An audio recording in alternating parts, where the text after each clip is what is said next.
Your son is a failure. He's barely passing my class, and with grades like this, I'm just not sure what kind of future he's gonna have. What do you have to say for yourself?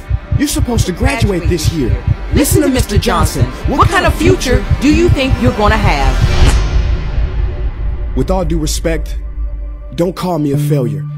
Failure is an event, not a person, in fact. And you talk about the future, Mr. Johnson, but you're not preparing us for that. Excuse me? Just listen to what I'm saying. This should be good. Would you agree that in the future, most careers will become automated? Yeah, so? So the people who succeed will have to be curious, innovative, with resilience to adapt to new changes. What's your point? My point is, the focus in this school is not on that. It is on regurgitating information and test taking, and that's just real. But in today's world, creativity is the most important leadership skill. Oh, that's how you feel.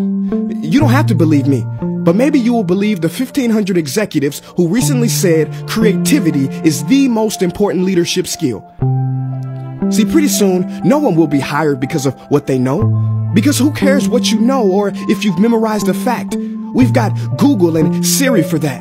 In the future, people will be hired because of what they can do with their knowledge. Can they creatively solve real-world problems, not just follow instructions or directions and bubble in multiple choice questions? So, Mom, that's why I'm stressed, because these robotic tasks we learn in school should stop. Because no one can do a robot's job better than a robot. Billionaire founder of Alibaba, Jack Ma, said that we should not compete with artificial intelligence, but instead focus on developing unique human intelligence. Mr. Johnson, drills are for teeth, not the human mind. So these repetitive knowledge-based tasks we must leave behind. Or in the future, you're gonna find a lot of people graduating out of your class right into the unemployment line. See, many top companies today don't look at grades.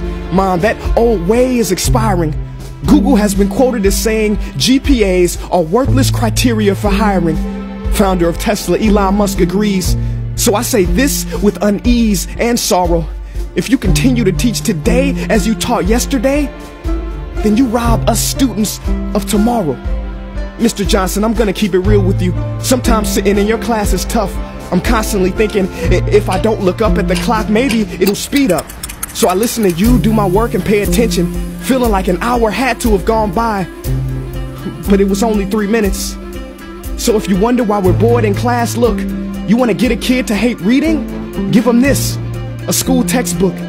And some people think it's our fault, and that hurts me.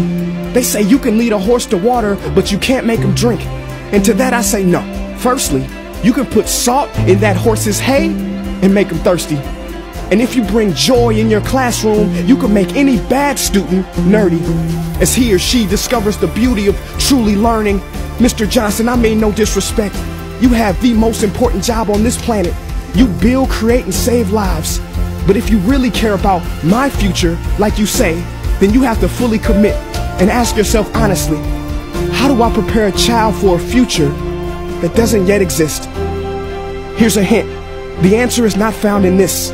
It's using this and this. See, in the future, we will need more passion and compassion. People with inspired hearts and wisdom to uplift this planet. And Mom, I love you, but can I be real? Go ahead. You want to know one of the biggest factors for childhood success? It's not IQ. It's family meals. And we haven't had one of those in a while. See, I know sometimes you don't feel proud, because I may not be a straight A student, but I'm not stupid. These tests may be 70% of my grade, but they're 0% of my future. But don't worry, I'll pass this class and get through this. But I need you to give me the space I need to be me and live true. Because the best feeling in the world is that your own parents get you. There's a passage in a book called The Prophet by Khalil Gibran. And if you don't mind, I'd love to share it with you. Go ahead. See, he says, your children are not your children. They are the sons and daughters of life longing for itself. They come through you, but not from you. And though they are with you, they do not belong to you. You may give them your love, but not your thoughts, for they have their own thoughts. You may house their bodies, but not their souls, for their souls dwell in the house of tomorrow. So, Mom, I'd appreciate it if you give me the love that I need to pursue my dreams. See, if we are to succeed, all three of us need behavior change on all fronts. We talk about the future, but the future is now, and it is created now by all of us. I've never heard you speak like that before. Yeah, I didn't know. But I'm going to reach out to administration and try to change some things. You have my word.